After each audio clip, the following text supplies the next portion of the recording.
Aujourd'hui, fallait faire la vidange de la moto. Donc voilà, pour vidanger une moto de marque Hero 200 aux 3000 km, il faut venir changer, nettoyer ce filtre qui est ici. Et pour accéder à ce filtre, il faut démonter tout le pédalier et démonter le carter.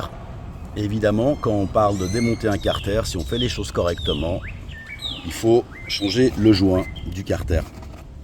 Pourquoi? Parce que celui-là, il s'est déjà gorgé d'huile, il a déjà une usure, et quand on ouvre, on n'a jamais une garantie 100% d'étanchéité. Donc, on nettoie bien, là il y a encore un peu de saleté, on nettoie bien tous les dépôts de papier carton qui est collé à l'aluminium.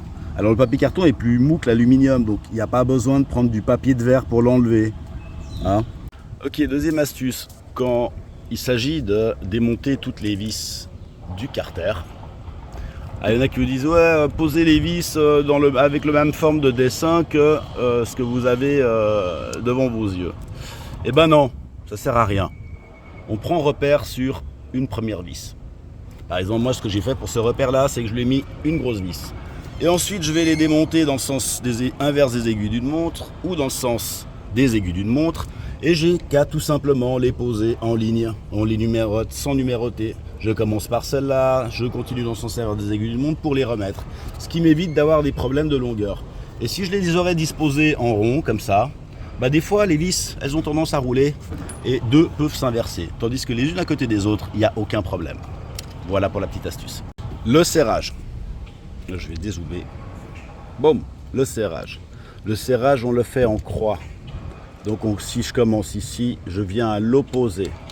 De l'opposé, je viens à l'opposé, chaque fois à l'opposé, en croix le plus possible.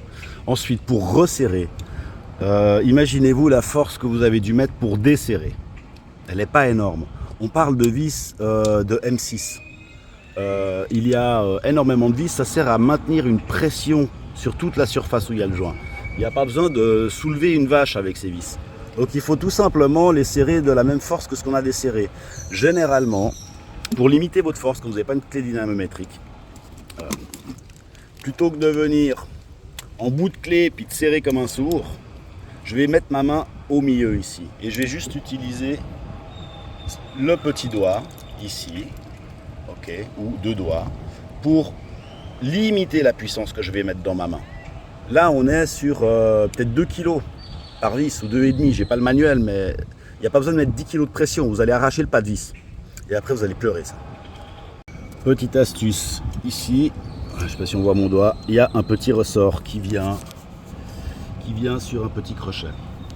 Donc pour pas s'embêter, ce qu'on fait, c'est que vu qu'on a de toute façon dû dévisser le mètre-cylindre de frein arrière pour laisser passer la durite pour sortir le repose-pied, avant de repositionner, de revisser ça, c'est plus facile de mettre le petit crochet en place, sans devoir tirer sur le ressort avec les pinces, et ensuite de venir le positionner.